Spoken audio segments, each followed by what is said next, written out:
Bakit ngayon nawala si Zaldico at aalis si Martin Romualdez, hindi man lang nila magawa na kidnapin si Zaldico doon sa Amerika at ibalik dito? Yan. Ang tanong, nakidnap nyo nga. Ano sa tingin niyo? Sagutin niyo ako dyan sa comment section. Nakidnap nila si PRRD. Bakit hindi nila magawang makidnap si Zaldico pabalik? Ito, very important ito kasi may connection po ito sa mga mangyayari ngayon.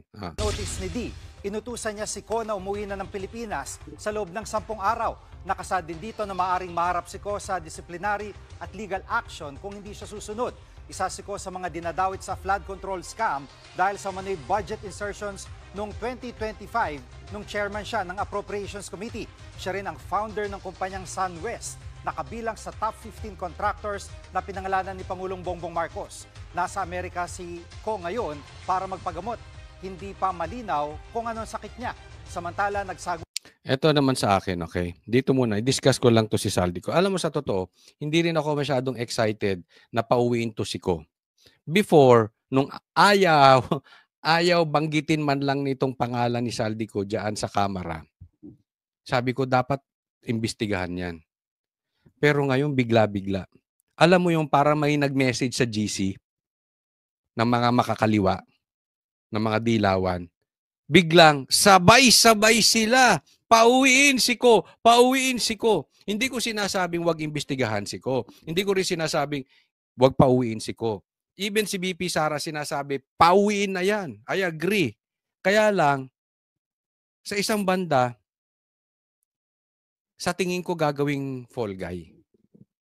Ididiin sa kanya lahat. Ilalaglag siya nung magpinsan na may Alzheimer, na mga traidor. Ididiin. Doon yan eh.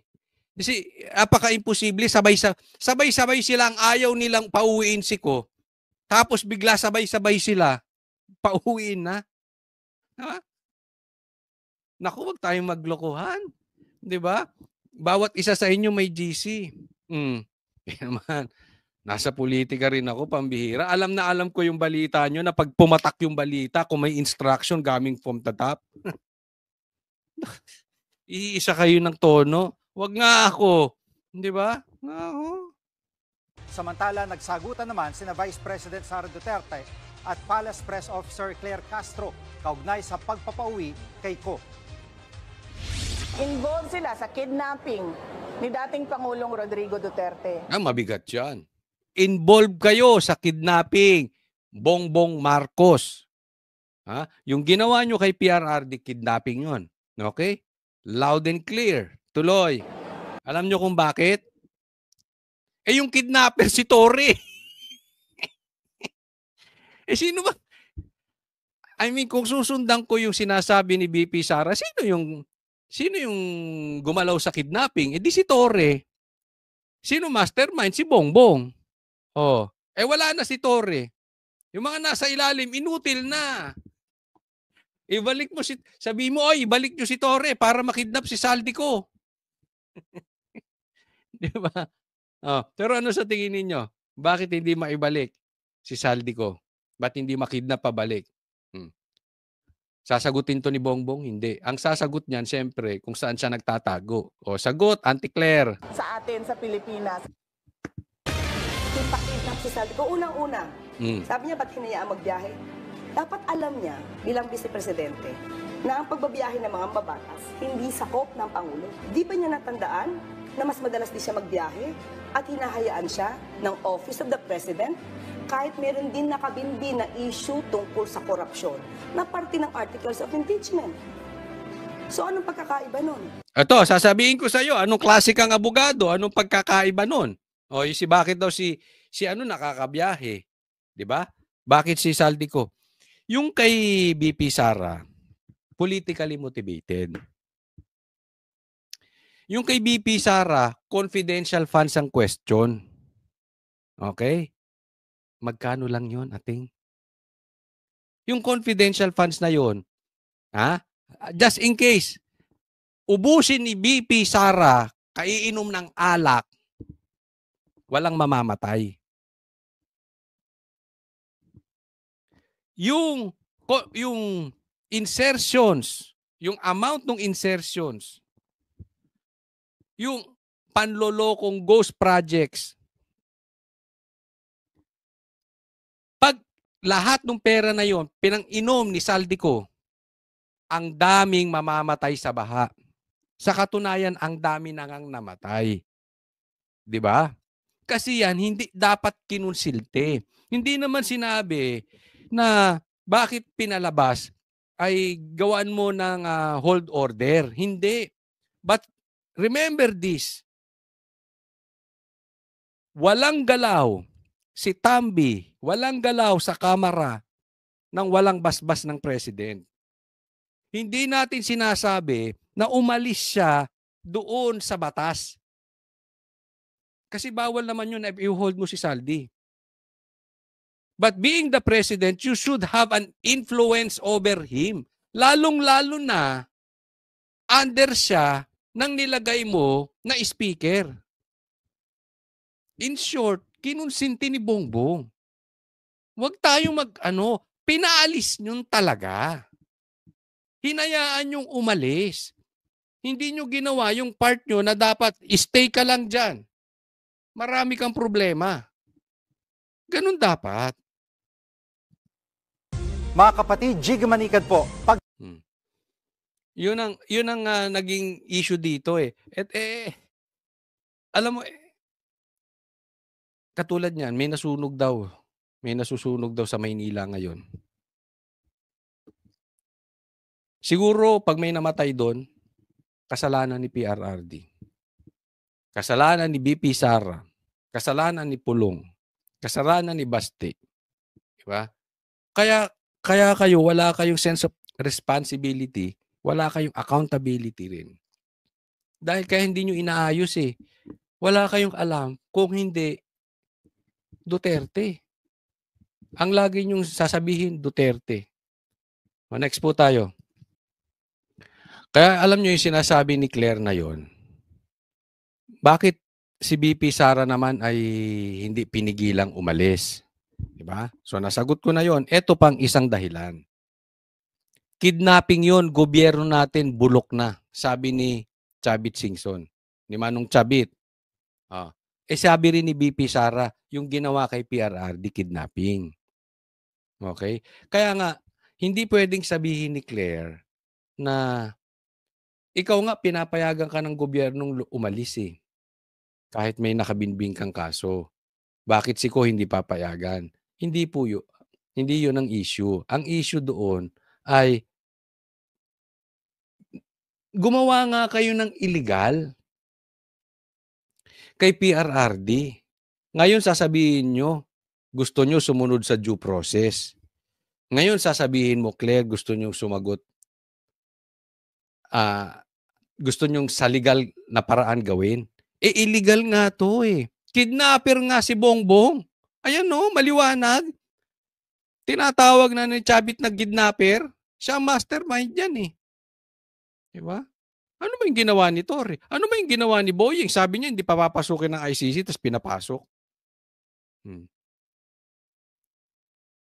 Dapat ibalik din si Saldico. Bagamat sabi ko nga, ako hindi masyadong excited dahil, alam mo, ang ginagawa nila ngayon, hinahijack ng Dilaw eh. At CPP, NPA. Alam nila maraming magrarally. Paano nila papasukan nila ng Trojan horse, parang gano'n. Papasukan nila ng Dilaw tsaka ng CPP, NPA. So, mark safe na si Bongbong, mark safe na si Tambi. Sa katapos-tapusan niya, kasalanan pa ni PRRD. Di ba? Ganito rin ang ginagawa ngayon. Hinahaluan nila. Kaya naman, ito yung punto ko, kaya hindi ako masyadong excited sa pag-uwi ni Saldico. Kasi pinantatakip eh. Basahin po natin itong sinabi ni Kiko Barsaga. Si Saldico na nasa Amerika ang gustong imbestigahan. Pero si Romualdez na nasa Pilipinas lang, walang kaso. Tuta na bagong speaker yan.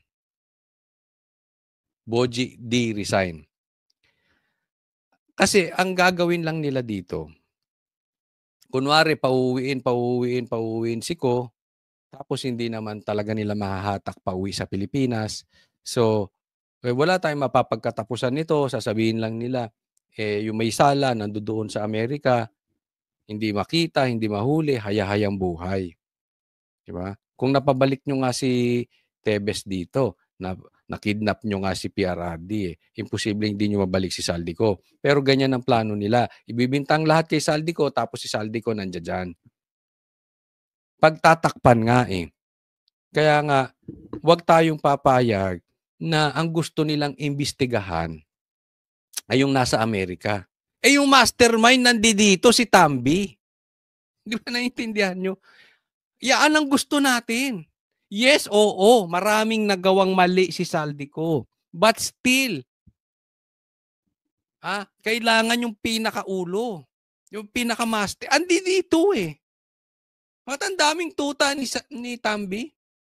Ni bawal banggitin yung pangalan. Ang daming politiko, duwag pinagtatanggol pa si Tambi. Yung wala ang hinahanap. Yung nandito, hindi pinapansin. Uy, saglit. Namatay yung Kaya panawagan sa taong bayan, huwag tayong papayag iligaw. Ang kailangang managot dito, higit sa lahat, si Bongbong. Pangalawa, si Saldi. Si Tambi. Kailangan, yes, managot din si Saldi, sila Diskaya, mga kontraktor, DPWH, okay na yun. Walang problema. Pero kahit panagutin mo lahat ng kontraktor sa buong mundo, isilya elektrika mo si Saldi, pag si BBM, tsaka si Tambi, hindi rin nanagot, wala rin kwenta. Mas maganda pa na yung mastermind, si BBM at saka si Tambi managot doon sa mga ginawa nilang kamalian. At yung iba kahit na makawala na lang. Kasi mahihinto ang korupsyon. Pag natapyas mo yung utak, yung ulo. So wag tayong magpapaligaw. Wag nating hayaan na iligaw tayo. Kaya nga sabi ko, baka mamaya ililigaw nila sa Duterte, kukuntsabahin nila ang CPP-NPA, mga komunista, merong ilalabas na balita. Alam mo, pati artista, pwede nilang kuntsabahin may maghihiwalay na artista, malaking balita para mapagtakpan.